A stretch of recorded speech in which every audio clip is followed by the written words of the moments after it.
Et bonjour à tous, c'est Zachem pour Entre-Rollistes et aujourd'hui on se retrouve pour parler du deuxième livre du triptyque de Donjons & Dragons 2024, j'ai nommé le guide du maître.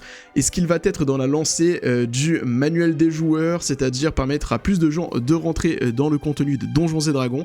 Est-ce qu'il est vraiment intéressant de l'acheter ou est-ce qu'on peut le squeezer comme la plupart des guides du maître? Je vous propose de découvrir tout ça dans la critique. Mais avant de rentrer en détail dans cette critique et dans ce guide du maître, je vous propose de gagner 3 livres, encore une fois, 3 guides du maître. Après les 3 manuels du joueur, on fait gagner les 3 guides du maître. Pourquoi? Parce que tout simplement, vous le savez, avec Mike, on aime bien se tirer un peu la bourre. Et donc du coup, la seule solution que j'ai trouvée pour essayer de faire plus de vues que lui, c'est de faire gagner plus de choses que lui sur mes vidéos. Donc du coup, j'ai décidé de faire gagner encore 3 guides du maître. Et pour cela, ce sera très simple pour la participation. Il vous suffit 1. D'être abonné à la chaîne, 2. De liker la vidéo, et troisièmement, de mettre en commentaire « Merci Entre-Rollistes, cherche pas Mike, Zachem est meilleur que toi ». Non, je déconne, juste un merci Entre-Rollistes suffira, pour une fois on demandera pas un merci Zachem, on va remercier l'ensemble de l'équipe pour vous proposer ces jeux concours et vous permettre de gagner ces livres-là, ces 3 livres du guide du maître. Je vous embête pas plus, on rentre directement dans la critique du guide du maître. Et donc du coup on se retrouve pour la présentation et l'ouverture donc du coup de ce guide du maître. Donc là, couverture, on avait déjà vu cette illustration passer, rien de nouveau à ce niveau-là.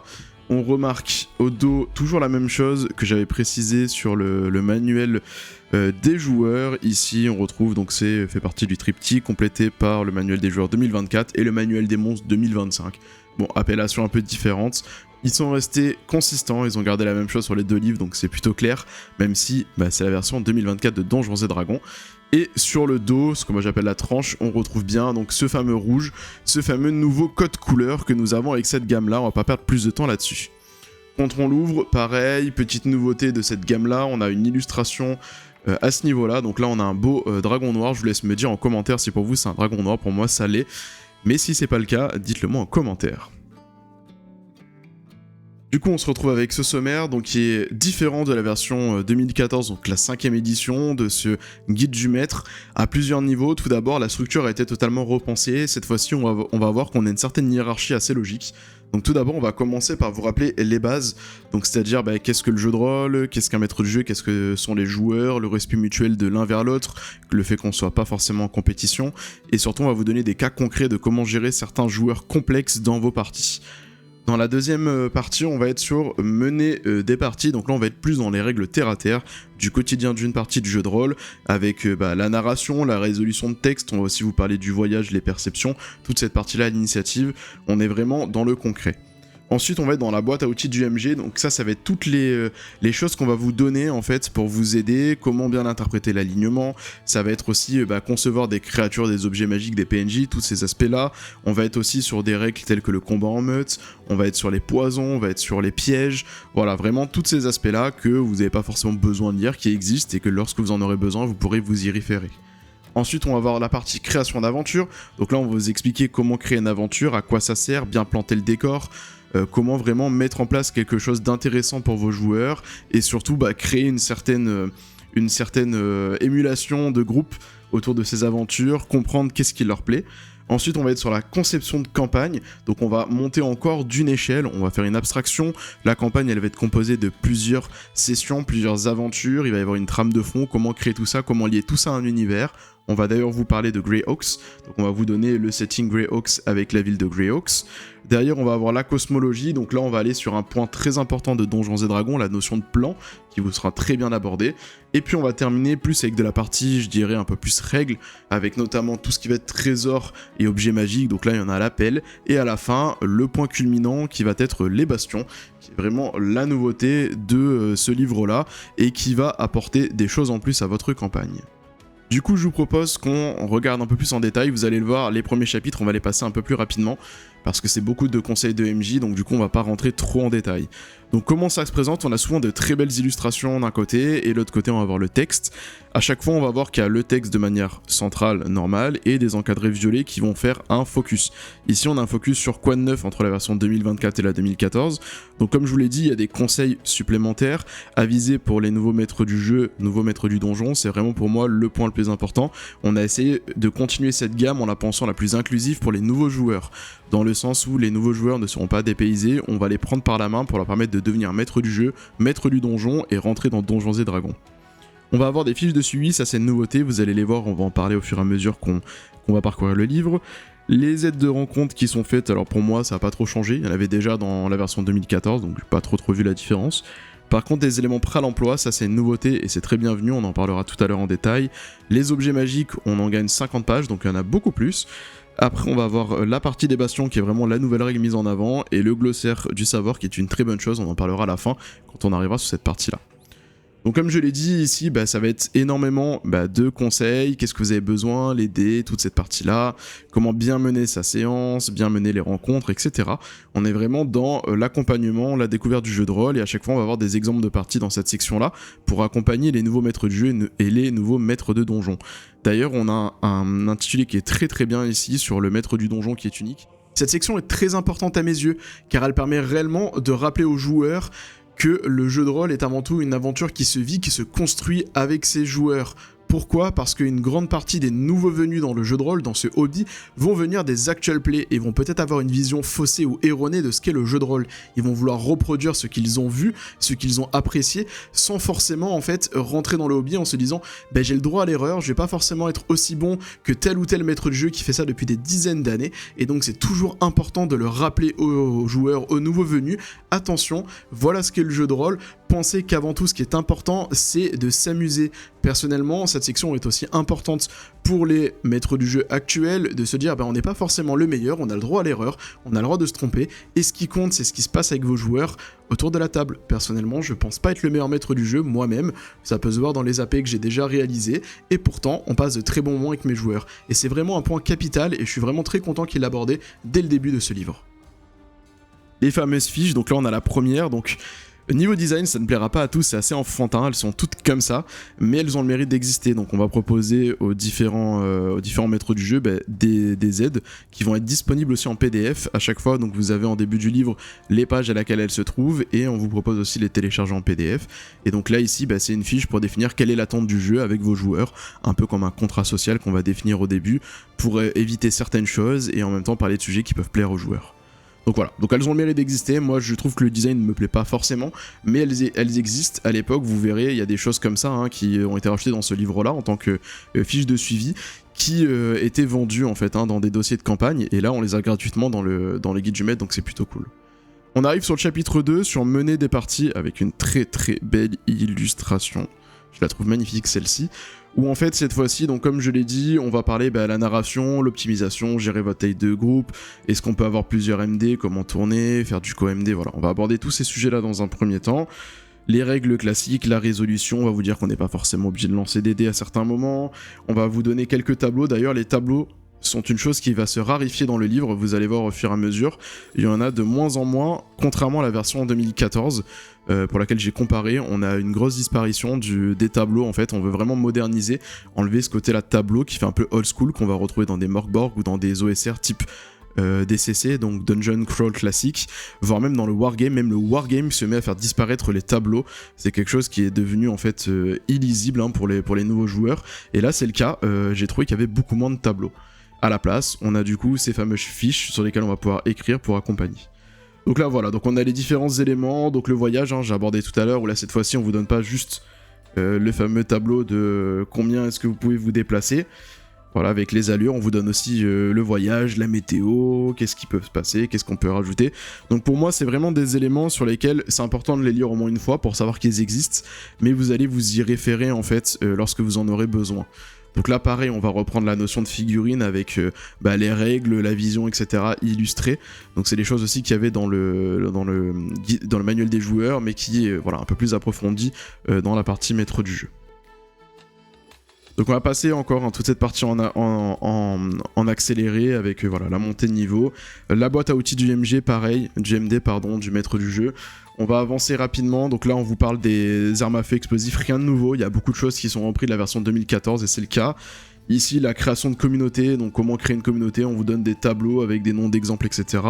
La création de créatures, la conception d'historiques pour si vous voulez créer de nouveaux historiques pour vos personnages, la conception de sorts, toute cette partie là, rien de nouveau. Sous le soleil, c'est vraiment la même chose. On a juste revu la manière dont c'est présenté. Là, cette fois-ci, on a des petits textes au lieu d'avoir un tableau avec 3 lignes de descriptif. On va vous parler donc rapidement de dieux si vous voulez créer vos dieux. Les donjons, alors là, on a une grosse perte. Là, je vais m'arrêter par rapport à la version 2014. Pourquoi ? Parce que vous avez cette partie-là qui va vous permettre de donner des particularités aux donjons.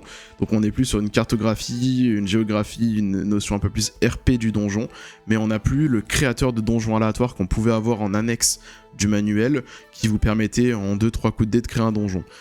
Pourquoi ? Je pense que c'était pas forcément utilisé. Moi, j'aimais bien m'en servir quand j'avais pas d'idée pour me dire ah bah tiens, il peut y avoir telle chose, je prends telle chose, non, j'aime pas, je reprends telle chose. Mais c'est pas forcément utile pour des nouveaux joueurs, et donc du coup, je pense qu'ils ont voulu le faire disparaître. Voilà. Donc après, on n'a pas d'explication, mais c'est quelque chose qui a disparu, en tout cas des annexes de ce livre-là. Les environnements, les équipements de siège, tout ça, les malédictions. Les marques de prestige, donc ça c'est un point intéressant, donc c'est quelque chose qui existait déjà, donc le fait que votre personnage va pouvoir gagner du prestige, avoir des titres, et ça va comboter très bien avec les bastions, qu'on verra en fin de règle. Le combat de meute, donc ça aussi c'est quelque chose d'intéressant, si vous voulez faire des combats avec énormément de monstres, plutôt que de lancer des brouettes de dés, vous pouvez vous référer à des tableaux, donc toutes les règles sont expliquées en une page, ça marche plutôt bien, hein. De ce que j'ai lu, ça marche très bien, c'est très lié sur les statistiques, donc du coup c'est les probabilités, donc ça marche très bien et ça permet facilement d'avoir des combats beaucoup plus fluides. On aborde maintenant aussi un élément important du jeu de rôle, et notamment de Donjons et Dragons, la mort, que ce soit pour les joueurs ou les maîtres du jeu. La mort est un élément assez sensible. Pourquoi ? Parce que quand on crée un personnage, on n'a pas forcément envie de le voir mourir et disparaître, cependant parfois ça peut aussi servir à la narration. Donc ce qu'on vous rappelle là, c'est déjà la mort. Avant de mourir dans Donjons et Dragons, vous êtes aux portes de la mort, vous avez vos jets de sauvegarde contre la mort. De plus, on va vous dire, n'essayez pas trop d'avantager vos monstres ou vos joueurs, des fois il faut accepter aussi le fait qu'un personnage peut mourir, et puis la mort n'est pas forcément définitive dans Donjons et Dragons, il existe plusieurs méthodes pour faire revenir un personnage, voire même un groupe complet. On vous donne des idées de qu'est-ce qu'on peut faire si un groupe complet est mort, plutôt que de repartir de zéro. Vous allez pouvoir commencer des 9 enfers, de l'Elysée ou autre, on va vraiment vous accompagner dans ce côté-là, pour rendre la mort comme un élément du jeu de rôle et pas une finalité en soi. Les pièges, la partie favorite de tout maître du donjon qui se respecte. Et après, on termine normalement sur les poisons, les portes, voilà, la poursuite, pour si vous voulez avoir des règles de poursuite spécifiques, pour pimenter un peu plus, donner un peu plus que ce soit un peu plus intéressant que juste on se déplace sur la battle map. Et après on a les récompenses surnaturelles, et les récompenses surnaturelles, ça c'est très intéressant. On vous parle de bénédictions et de charmes.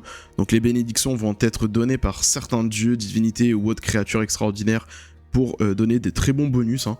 On parle de plus 2 dans une stat qui augmente aussi de 2 la valeur maximale par exemple, qui va être temporaire parce que le dieu peut l'enlever à tout moment si jamais il décide de retirer sa bénédiction. Et on aura aussi les charmes qui eux seront des objets qui pourront être acquis, par exemple répondre à un sphinx, résoudre ses énigmes va permettre de gagner un charme, et ce charme là aura en fait des effets et surtout des utilisations. Donc c'est des choses aussi très sympathiques à donner à vos joueurs plutôt que des objets magiques directement. Voilà, c'est des petits bonus, et derrière aussi les bastions pourront permettre de créer des charmes qui ont une durée de vie de 7 jours, donc ça permettra aussi de donner aux bastions une utilité forte pour vos joueurs. Et après on a les règles de renom qui vont être mises en place, qui peuvent être utilisées, et on termine sur le terreur et grand stress. Pourquoi ? Parce qu'on peut jouer un peu Cthulhuesque entre guillemets, avec des créatures un peu plus orientées sur les dieux très anciens. On va vous en parler par la suite dans les settings d'aventure possibles d'univers, et donc on vous donne des règles spécifiques pour gérer la terreur et le stress. C'est à partir réellement du chapitre 4 à mes yeux que ce guide du maître prend de la valeur. Vous allez le voir, on va avoir pas mal de nouveautés, de choses qui sont mises en avant, des contextes d'aventure, mais aussi des petits scénarios. Je vous en dis pas plus, je vous laisse découvrir tout ça. On arrive du coup sur le chapitre 4, donc créer des aventures, planter le décor, toute cette partie-là. Donc comment bien créer une aventure, on vous donne des contextes d'aventure, ça c'est très cool, du niveau 1 au niveau 20. Donc ça c'est quelque chose qu'on avait que ce petit paragraphe-là, et que là ils nous ont mis des tableaux pour nous donner vraiment des contextes, je trouve ça vraiment très cool. On va vous réexpliquer que du niveau 1 à niveau 4, on est des héros locaux, donc on va faire des actions qui sont plutôt localisées sur des villes. Niveau 5 à 10, on va être des héros du royaume, donc là ça va être des régions entières, voire le royaume. Du niveau 11 à 16, là c'est les maîtres du royaume, donc là c'est des royaumes entiers qu'on va impliquer, voire même le continent complet. Et après du niveau 17 au niveau 20, c'est les maîtres du monde, donc là c'est le plan complet, voire divers plans de l'univers qu'on va impliqués. Donc on vous réexplique vraiment ça pour donner le contexte et les enjeux des aventures, et après à chaque fois on vous donne une vingtaine d'exemples pour chaque, pour vous donner voilà, une idée de qu'est-ce qu'on peut mettre en place. On vous aide aussi pour la cartographie, on vous donne les exemples, ça c'est cool. Ouais, ça je trouve ça vraiment très cool. Voilà, ça c'est un truc en tant que MJ que j'aime bien avoir sous la main. On vous explique aussi comment attirer vos joueurs, donc il peut y avoir des mécènes, des amorceurs naturels, etc. pour vraiment ancrer vos joueurs dans vos aventures et pas dire vous êtes dans une taverne, c'est parti on va aller tuer des monstres. Non, il peut se passer des choses, il y a une raison qui va les emmener à aller faire cette aventure là. Donc c'est vraiment l'objectif en fait d'accompagner les maîtres du jeu et les nouveaux, surtout nouveaux maîtres du jeu. C'est vraiment le maître mot. On aide les nouveaux maîtres du jeu à rentrer et en fait à apporter une cohérence autour de l'aventure. On vous parle après du rythme, comment bien prévoir les rencontres. On vous d'ailleurs parle d'un nouveau système, alors qui était déjà présent, parce que c'est pas vraiment un nouveau système, il était déjà présent celui-ci. On vous dit plutôt que d'utiliser les facteurs de puissance, donc les fameux FP, des créatures pour gérer vos combats, on va vous dire utiliser l'expérience en fait qui est à disposition. Et donc on vous donne un tableau. Donc à l'époque il y avait 5 critères, il y avait très facile, modéré, difficile et mortel. On en a plus que 3. Donc c'est l'équivalent des 3 derniers, donc mortel, difficile et normal en fait, facile. Et donc on vous donne par personnage le nombre d'XP qu'il faut mettre, et à partir de ça vous allez pouvoir créer vous-même vos propres groupes. Donc si vous avez beaucoup de joueurs, on va dire allez 5 joueurs de niveau 1, vous avez 500 points d'XP, vous pouvez prendre une grosse créature à 500 points d'XP, ou composer avec diverses créatures, donc mettre par exemple 2 gobelours, ça fait 400 points d'expérience, et rajouter une guêpe géante, ça vous fait un combat qui va être difficile pour vos joueurs. Cette mécanique de calcul d'expérience n'est donc pas nouvelle, on l'avait déjà, comme je l'ai dit, en version 2014.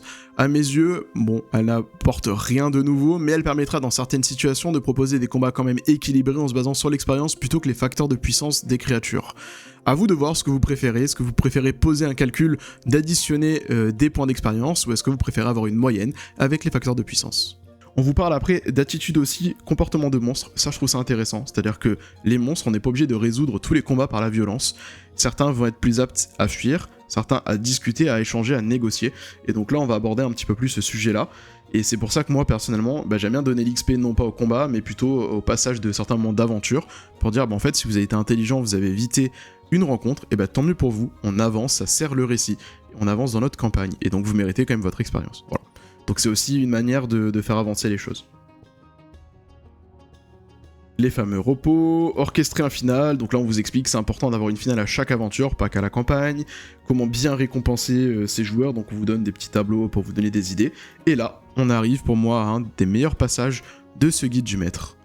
Ce sont les exemples d'aventure, donc ça c'est une grosse nouveauté, on en a 4 pour différents niveaux, à chaque fois, donc c'est très simple, c'est une demi-page ou une page, sur laquelle on va vous donner un contexte, une amorce, et en fait des scènes clés. Et avec ces scènes clés là, vous allez voir en annexe, on a les cartes, les battle cards qui vont aller avec, qu'on peut utiliser. Et en fait pour ça on vous donne 4 aventures, et moi ça j'aime énormément. Pourquoi ? Parce que déjà c'est pas des grosses campagnes, avec énormément de choses à lire, c'est vraiment très simple. C'est-à-dire qu'un maître du jeu qui sait pas faire, il peut les prendre, il enchaîne les scènes et ça fait une histoire. Un maître du jeu qui sait faire, il va prendre, il va broder avec ses joueurs, ça va créer une aventure totale, et il y a très peu de préparation à mettre en place. Et donc ça c'est vraiment la grosse nouveauté, on en a une pour le niveau 1, une pour le niveau 2, une pour le niveau 3, une pour le niveau 5 et une pour le niveau 7. Et ce qui est cool du coup, c'est qu'elles sont toutes différentes, elles abordent toutes des aspects différents. Cette section a été pour moi la plus grande surprise et la meilleure chose qu'on va avoir dans ce guide du maître. Pourquoi ? Parce que c'est déjà très rare que Wizards of the Coast nous offre des aventures ou des scénarios gratuitement. Cette fois-ci, elles sont disponibles dans le guide du maître. On en a au total 5 qui vont permettre d'accompagner vos scénarios, vos aventures, vos campagnes. Et c'est très très cool. Et au final, ça me fait penser à l'avenir.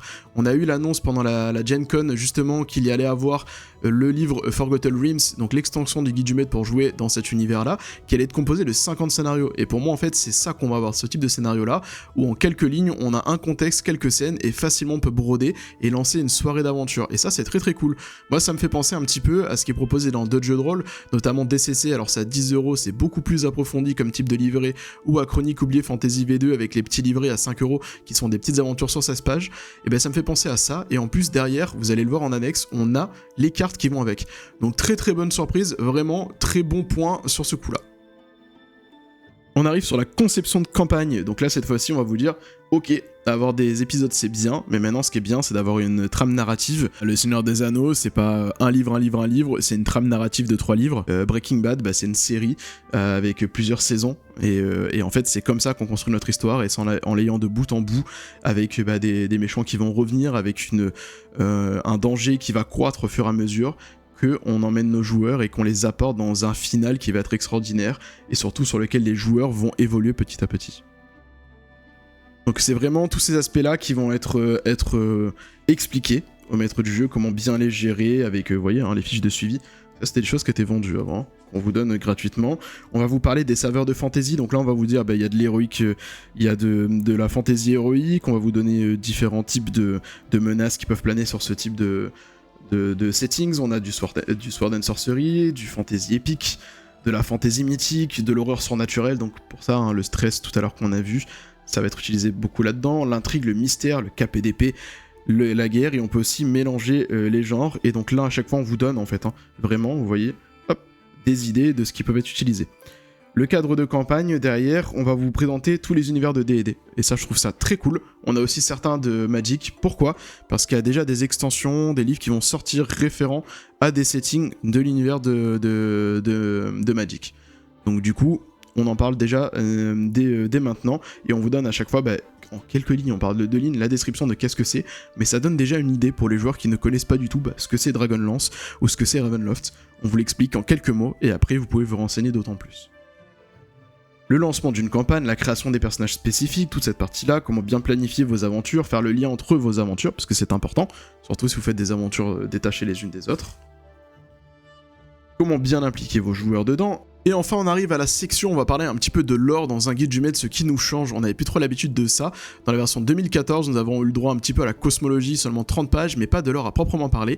Ici on arrive dans un premier setting, ce qui va être Greyhawks, donc Faucon Gris, et on va avoir une trentaine de pages qui vont nous parler de ce lore là. Je vais pas rentrer en détail surtout, mais je vous laisse découvrir ça, qui est Greyhawks. Dans lequel dedans, on va vous expliquer qu'est-ce que c'est que le setting Greyhawks, la planète, donc le monde. On va vous parler aussi des différents continents, on va vous parler un petit peu de l'histoire, et ils font un focus donc sur Greyhawks, donc Faucon Gris, la fameuse ville qui va servir un peu de hub à toutes vos aventures si vous voulez jouer dans ce setting-là. On va vous donner aussi 3 grands mâles qui existent en fait, 3 grands conflits. Donc on a les dragons chromatiques, classique, avec des idées d'aventure du niveau 1 au niveau 20. On va vous parler aussi du mal élémentaire, aussi très grand classique, avec différentes amorces d'aventure.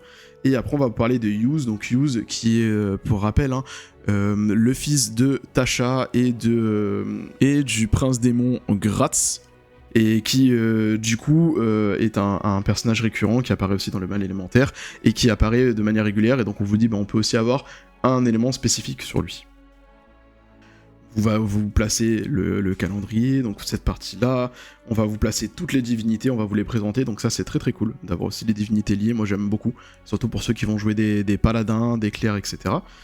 Et après on fait un point de focus vraiment sur la cité, avec les différents quartiers qui vous sont présentés, les lieux d'intérêt, on a à chaque fois des petites descriptions, donc ça c'est cool aussi, c'est pas juste on vous en parle et puis vous vous débrouillez, non, on vous en parle, on vous donne des descriptions, on vous donne aussi des PNJ, comment ça fonctionne à peu près dans le lieu, les historiques de personnages qui pourraient être en lien avec ces lieux-là, donc c'est vraiment une très très bonne chose.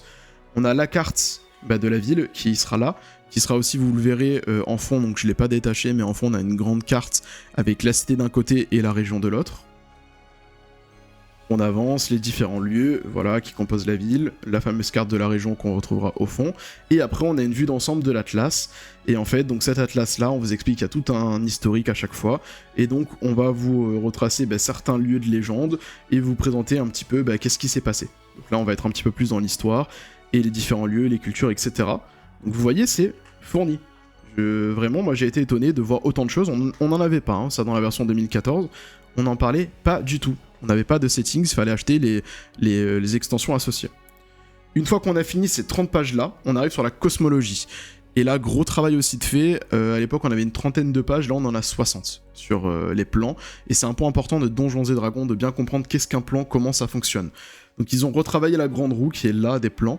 On présente les plans, donc là on a la partie les plans intérieurs et les plans extérieurs. Donc les plans intérieurs c'est tout ce qui va être lié plutôt à la partie physique, et le plan extérieur à la philosophie, à la pensée.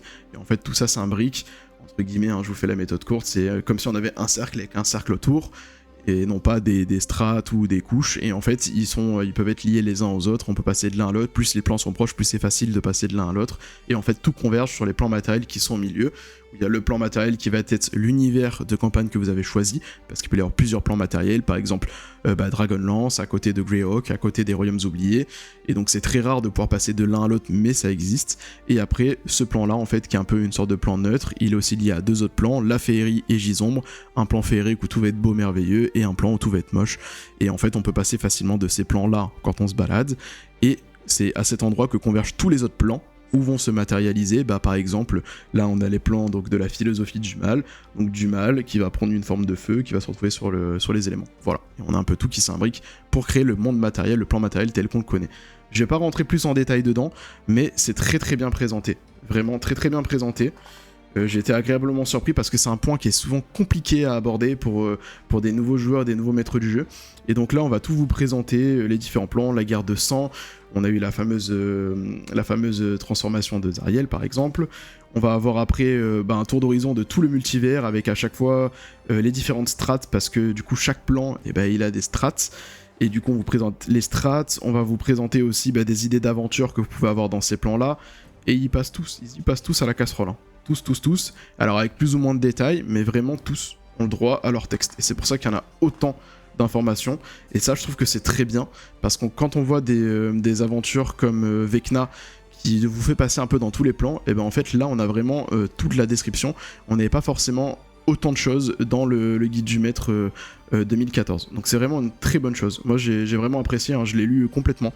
Et Greyhawk, cette partie-là, j'ai vraiment apprécié les reparcourir. J'ai trouvé ça très intéressant de prendre le temps, qu'est-ce que le plan astral, etc. Vraiment toute cette partie-là qui sont parfois complexes, très complexes à appréhender.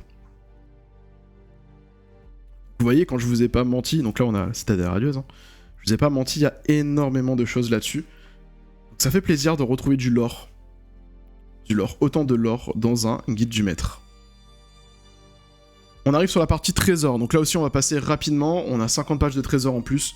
Autant vous dire qu'il y a tous les anciens qui ont été, certains ont été revus, et qu'on vous en donne une quantité de nouveaux, avec beaucoup d'illustrations, ils sont pas tous illustrés. Enfin, ça c'est peut-être ce qui me manque, moi j'aime bien avoir une illustration par objet, on les a pas forcément tous illustrés, mais il y a beaucoup plus d'illustrations que par le passé, et on en a 150 pages, on va les passer rapidement. On a vraiment de tout et de rien. Le Démonomicon, le fameux, il est là.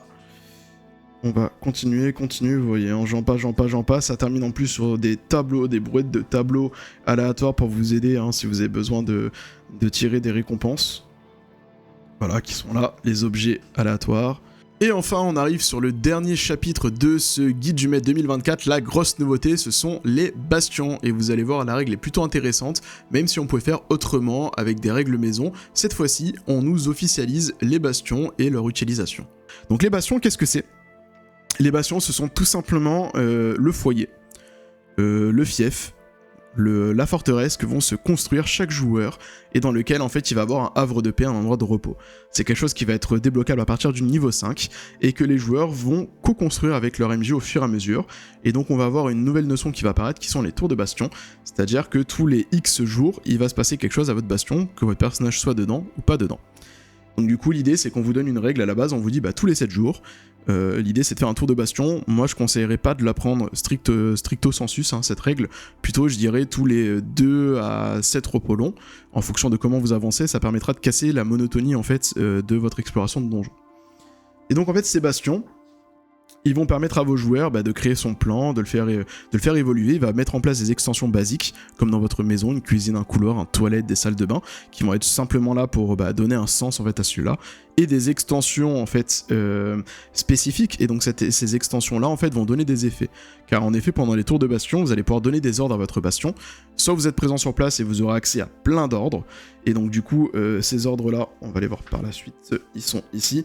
Vous pourrez demander de faire de l'artisanat si vous avez les extensions qui permettent de le faire, donc de créer des objets. Vous pourrez demander de faire du commerce, récupérer des biens et des services, de faire de la recherche, donc chercher des informations sur les sujets spécifiques, de récolter des ressources, de faire du recrutement pour défendre votre bastion car il peut être attaqué, et de renforcer, donc c'est-à-dire de vous donner un bonus spécifique. Ça, c'est si vous êtes sur place. Si vous n'êtes pas sur place, de base, votre bastion, vous allez avoir l'ordre entretenir. Donc vos laquais, vos préposés, comme ils les appellent, vont eux s'occuper d'entretenir votre bastion. Et donc là, vous allez voir à la fin, on a toutes des tables aléatoires où le maître du jeu pourra lancer des dés et voir ce qui se passe à votre bastion pendant que vous n'y êtes pas. Et donc vous allez résoudre d'un point de vue narratif ce qui se passe dans votre bastion.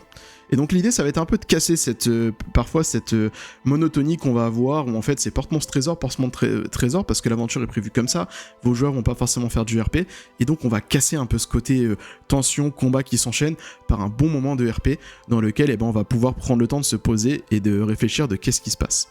Donc c'est vraiment le côté que va apporter les bastions, et quand vous êtes sur place, vous allez pouvoir passer plusieurs tours de bastion, et vous allez construire votre bastion, faire évoluer les choses, récolter peut-être des ressources dont vous allez avoir besoin, créer des objets que vous allez avoir besoin pour partir en aventure.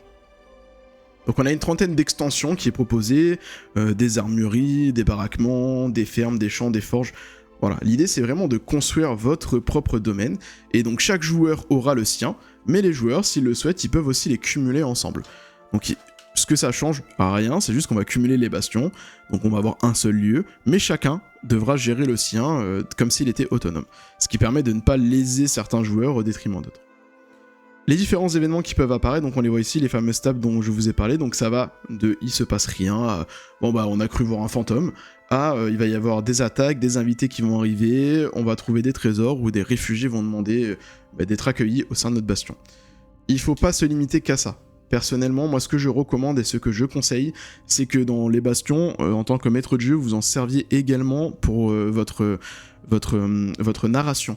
C'est-à-dire que si jamais il y a un méchant récurrent que vos joueurs rencontrent, vous pouvez vous servir des bastions pour dire là le méchant il veut se venger, il attaque ton bastion. Et ça peut vraiment servir le propos. Pareil, on vous recommande de ne pas forcément détruire les bastions de vos joueurs pour ne pas les frustrer. C'est des lieux sur lesquels on va essayer de les faire s'attacher, se projeter, vraiment comme une maison, un foyer. Donc on vous dit de ne pas les détruire. Par contre, si ça sert votre propos, de les détruire, faites-le, n'hésitez pas. Mais n'allez pas les détruire juste par principe de se venger sur vos joueurs, ou parce que, il faut les détruire. Il y a très peu de raisons qui peuvent permettre de détruire, il y en a deux réellement. Ça va être l'abandon, la négligence et la carte ruine si vous jouez avec les cartes du deck of many things. Donc en fait, il y a très peu de raisons que le bastion soit détruit. Et quand il n'y en a plus, il y en a encore, une bonne surprise, une nouveauté de ce guide du maître, c'est le glossaire du savoir qui vous permettra de découvrir certains personnages, lieux ou peut-être objets emblématiques de l'univers de Donjons et Dragons en quelques lignes.